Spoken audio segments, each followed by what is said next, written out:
When I went into my blind playthrough of Metroid, I did so with the game's negative reputation in mind, and was blown away when I discovered that everything I thought I knew about Metroid was wrong. But as far as I can tell, Metroid 2 Return of Samus doesn't seem to be loved or hated by the community. It just seems to exist. And that's a shame, because I remember liking it when I played it, a decade ago. So I guess I have to jump in and find out what about Metroid 2 makes it, for lack of a better word, forgettable. But first, a little history. Metroid 2 Return of Samus was released in 1991 for the Game Boy, and I find it interesting that Nintendo decided not to put the game on their shiny new Super Nintendo that released a mere month before Metroid 2 did. I'm just going to chalk that up to a Mr. Gunpei Yokoi, who was both the producer for the Metroid series at the time, and the person who designed the Game Boy. But regardless of being on a system with far more limitations, the sequel to Metroid goes hard. I mean, look at this game. The sprite work is insanely detailed for a Game Boy game. Look at Metroid Samus next to Metroid 2 Samus. It's night and day. But before I get lost in the finer details, we have a story to explore. It starts out with a recap of the Galactic Federation's founding, as well as the events of the previous game. Now normally, I'd ignore this, because I've already played the first game and don't really need any reminders. But there are a few changes worth bringing up. The Space Hunters were originally set up as bounty hunters that made their living capturing space pirates. But in Metroid 2, it stated they're hired to deal with unknown planets that cause concern for the Federation, making them seem more like mercenaries. I like this change. It adds to the versatility of the Space Hunters, and gives a good reason for Samus being hired to take on missions that aren't related to bounty hunting at all. The reference to Earth was also removed, now stating the research ship carrying the Metroid was headed to its home base. I'm kinda neutral on this one. On the one hand, separating their story from Earth can remove any potential limitations for storytelling, but there's also something like 100 billion planets in the Milky Way galaxy, so really, what limitations? The last thing that stuck out to me was how they now refer to Mother Brain as being reactivated during the conflict on Zebes. Her destruction of the reactivated Mother Brain at the center of the fortress crushed the pirates' evil plans. I think it's obvious why this was done, but I'm going to discuss it later on, just in case. Samus may have been successful in her mission to stop the space pirates from weaponizing Metroids, but the looming threat of what these giant space jellyfish could do if let loose upon the galaxy is a little too big of a problem to ignore. So the Galactic Federation elects to send another ship from their nearby research facility to the surface of the planet SR-388, where the original Metroid was found, just to be super duper extra sure there are no more Metroids. But not long after landing, all communication with the science team was lost. That's probably fine. Next, the Federation mobilizes a specialized combat force to find out what happened to their science team, only to never hear from their combat force again. You know, we might have a problem here. Word spreads fast, and before long, the galaxy is once again terrified of Metroids. The Federation believes there have to be Metroids alive and well on SR-388, and considering that one Metroid can wipe out an entire civilization, combined with the missing combat force, the Federation has what must have been the fastest committee meeting in history, and decides to send in Samus Aran. Her mission is to exterminate all the Metroids of SR-388. It's time for the genocide run, baby. Samus, always down for an impossible mission, touches down on the planet and picks up life signs for 39 Metroids.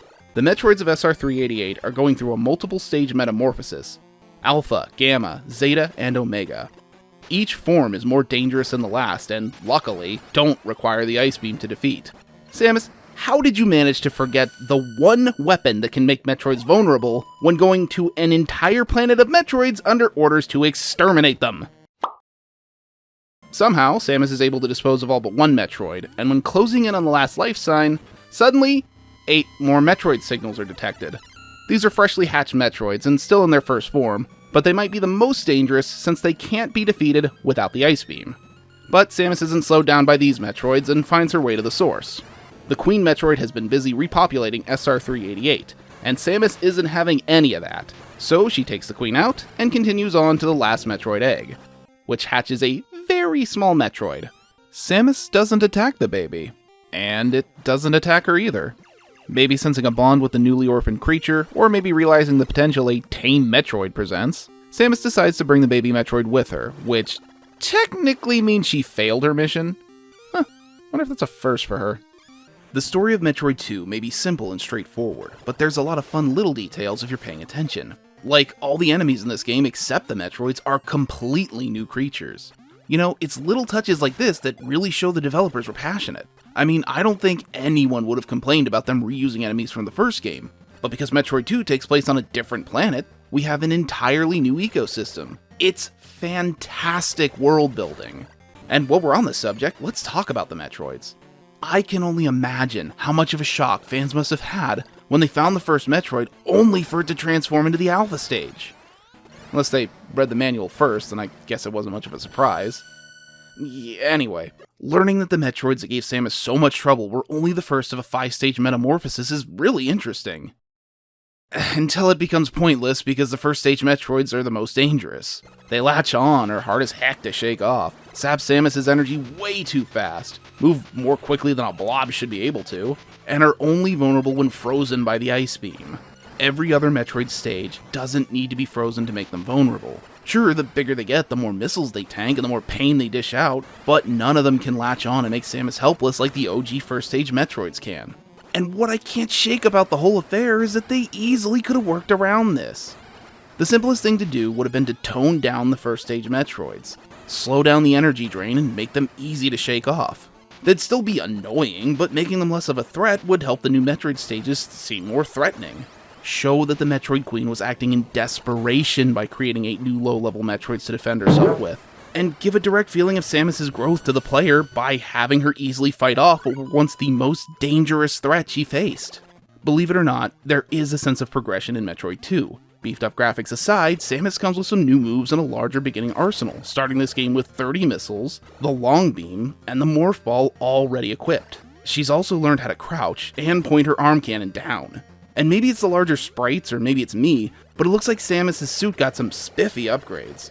I guess wiping out the most fortified base in the galaxy comes with a nice payday.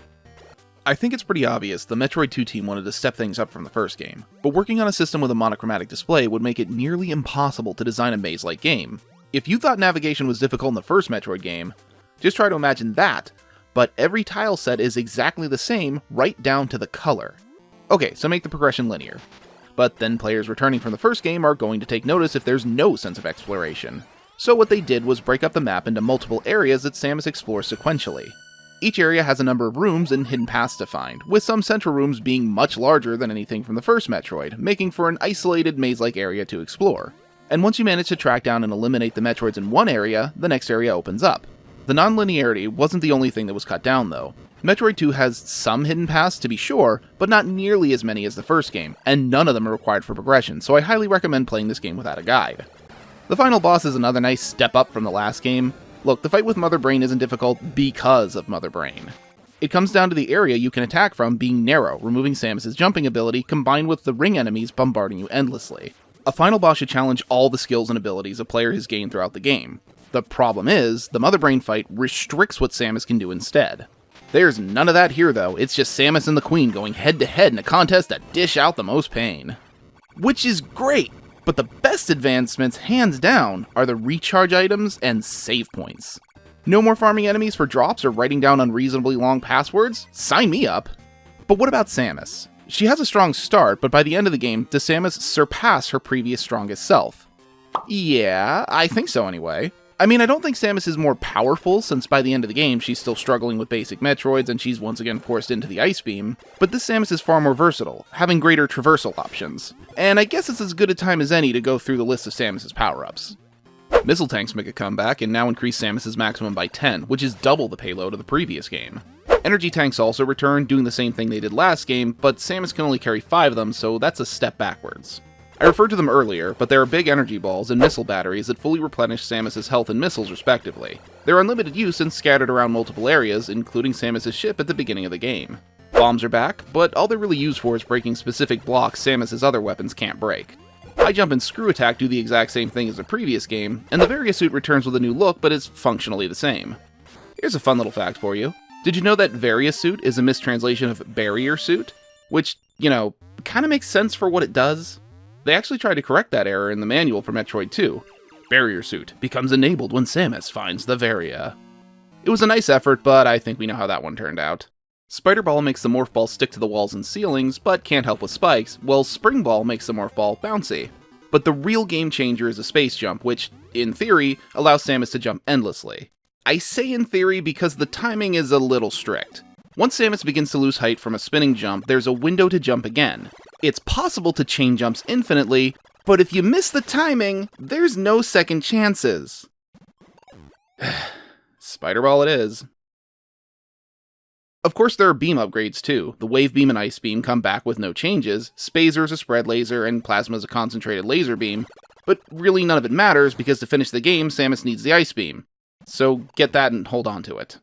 So she's well equipped, but personality-wise, I kinda worry that Samus was regressing. The first game's manual was bursting with fun illustrations of Samus, but Metroid 2's manual seems to be going more for a cool factor.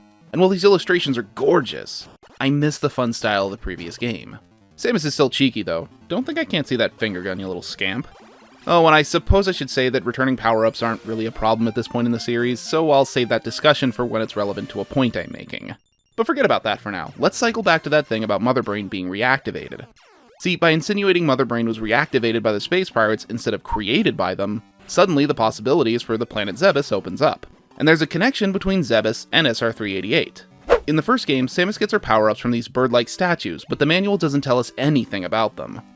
There are similar bird-like statues on SR-388 called Artifactor statues, said to be a relic of an ancient civilization. So it's possible that these two planets had members of the same population living on them, meaning Mother Brain could be connected to this mysterious civilization. And yeah, I realize all this is old news to Metroid fans, but I like to look at how things like this are built up as the games came out and the lore expanded. I feel like the Metroid team had wanted to create a lore-heavy series from the get-go, but maybe didn't have all their ideas fully fleshed out. Who really knows? In my last video, I recommended playing Metroid blind, going against popular opinion. And I'm gonna say the same for Metroid 2. The linear design makes using a map or guide kind of redundant anyway, and with the game's ending awarded based on the amount of time it takes to finish, combined with the multiple save points available for the player, it's pretty easy to achieve the best ending on your first playthrough. Save scumming. You can do this by save scumming. Alright, endings, here we go. Ending 1. Samus will just stand there and stare at the player. I don't have much to say about it. I guess it's a nice look at her detailed suit. Ending 2. Samus will continuously run towards the screen. Yeah, I still got nothing. The animation is nice, I guess. Ending 3 is the same as Ending 2, but at the end of the credits sequence, Samus will jump, land, and stare at you.